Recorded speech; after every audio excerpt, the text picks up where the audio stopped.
पूर्व में बने सभी भवनों को तोड़ने से पहले भवनों का नक्शा रेगुलाइज कराने का प्रावधान लाई झारखंड सरकार। श्री संजीव विजयवर्गीय, उप महापौर, रांची। विगत कई दिनों से रांची शहर में रांची नगर निगम के द्वारा पुराने भवनों को भी नोटिस दिया जा रहा है, जिससे पूरे शहर में भय का माहौल है। इस विषय को लेकर पिछले कई दिनों से उप महापौर श्री संजीव विजयवर्गीय जी के द्वारा मुख्य सचिव झारखंड सरकार एवं प्रधान सचिव नगर विकास विभाग से मुलाकात कर एवं पत्राचार कर रांची शहर वासियों के निदान के लिए भवनों को रेगुलाइज करने हेतु झारखंड सरकार के द्वारा कार्रवाई करने के लिए प्रयासरत हैं। परंतु आज अखबार के माध्यम से पता चला कि नागरमल मोदी सेवा सदन अस्पताल को रांची नगर निगम के द्वारा 15 दिनों में अस्पताल हटाने का नोटिस दिया गया। इस विषय पर संज्ञान लेते हुए श्री संजीव विजयवर्गीय, उप महापौर, रांची के द्वारा आज दिनांक 4 अगस्त 2021 को रांची नगर निगम उप महापौर कार्यालय कक्ष में संवाददाता सम्मेलन आहूत की गई। संवाददाता सम्मेलन में माननीय उप महापौर रांची के द्वारा कहा गया कि एक वैसी संस्था जो कि पिछले 50 सालों के भी पूर्व से सेवा कार्य कर रही है और उनका अस्पताल भवन का निर्माण 1960 के आसपास का है। पिछले कई वर्षों से यह अस्पताल बड़ी संख्या में हर दिन मरीजों का इलाज करता आ रहा है। रांची शहर में जब अस्पताल नहीं थे, नक्शे का प्रावधान नहीं था, तब से इस अस्पताल ने लाखों जिंदगियां बचाई और आज इसे तोड़ने का फरमान जारी किया गया है। ऐसे पुराने भवन को तोड़ने का नोटिस देना अव्यावहारिक है। सेवा सदन अस्पताल के साथ साथ वैसे भवन जिनका रेगुलाइज नहीं हुआ है, वैसे भवनों को नियम संगत रेगुलाइज करने की प्रक्रिया जब तक पूरी न हो जाए तब तक वैसे भवनों को हटाने के लिए त्वरित कार्यवाही न किया जाए। एक तरफ हमारे देश के प्रधानमंत्री जी द्वारा गरीबों को एवं जिनका आवास नहीं उनको आवास देने का काम प्रधानमंत्री आवास योजना के तहत कर रहे हैं, वहीं रांची नगर निगम घरों को उजाड़ने का काम कर रही है। यह चिंतन का विषय है।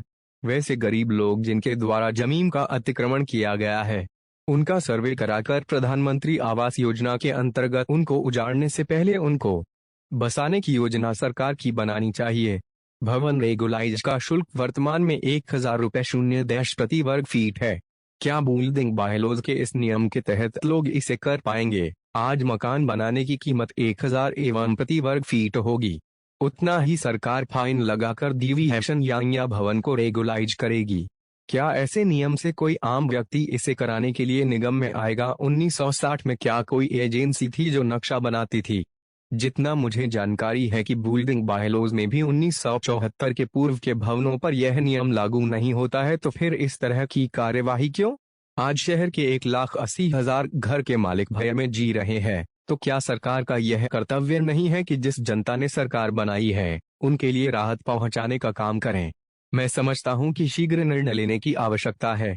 झारखंड सरकार इस विषय को संज्ञान में लेते हुए इस आदेश पर रोक लगाए एवं जल्द से जल्द पुराने भवनों को रेगुलाइज करने हेतु नियमावली बनाए, अन्यथा मजबूरन आम जनता को सड़क पर उतरने के लिए विवश होना पड़ेगा, जिसकी सारी जिम्मेवारी झारखंड सरकार की होगी। आज जिसका परिणाम है कि आज लगातार अवैध भवनों पर कार्रवाई की सूचना अखबार के माध्यम से भी लोगों को भी मिल रही है और हम लोगों को भी मिल रही है। नागरमल मोदी सेवा सदन को कल तोड़ने की बात आई। नागरमल मोदी सेवा सदन आप सबको पता है कि 1960 के दशक में बना था। अब 1960 में बना हुआ भवन जिसमें हमारे कितने बुजुर्ग लोगों ने इसको बनाया था समाज के हित के लिए, आज हजारों लोग उससे लाभान्वित हुए, लाखों लोग मैं कहूँगा कि इतने वर्षों में लाभान्वित हुए होंगे। कोरोना काल में हमने देखा कि जब सरकारी अस्पतालों में कोई देखभाल की सुविधा नहीं थी तो उस समय सेवा सदन ने हजारों लोगों की जान बचाई और वहाँ कीमत भी कम लगता है जिससे कि आम लोग वहाँ पहुँच पाते हैं। आज वैसे भवन को भी तोड़ने का एक आदेश जारी हुआ। देखिए, अतिक्रमण का आदेश हुआ था उस समय मैंने भी नहीं कहा था, इसलिए कि अगर अतिक्रमण हो तो उसको टूटना चाहिए, लेकिन अवैध भवन के नाम से अगर इस तरह के सामाजिक गतिविधि करने वाले लोगों का भवन टूटेगा या फिर आम लोगों का भवन टूटेगा। मैंने देखा है कि बंधु नगर, मैंने देखा हरमू नदी के अतिक्रमण वालों को तोड़िए, लेकिन उसके आसपास के लोगों को जिनका एक घर है आधा कट्ठा 1 कट्ठा में बना हुआ है, वैसे लोगों को भी तोड़ने का आदेश दिया जा रहा है। मैं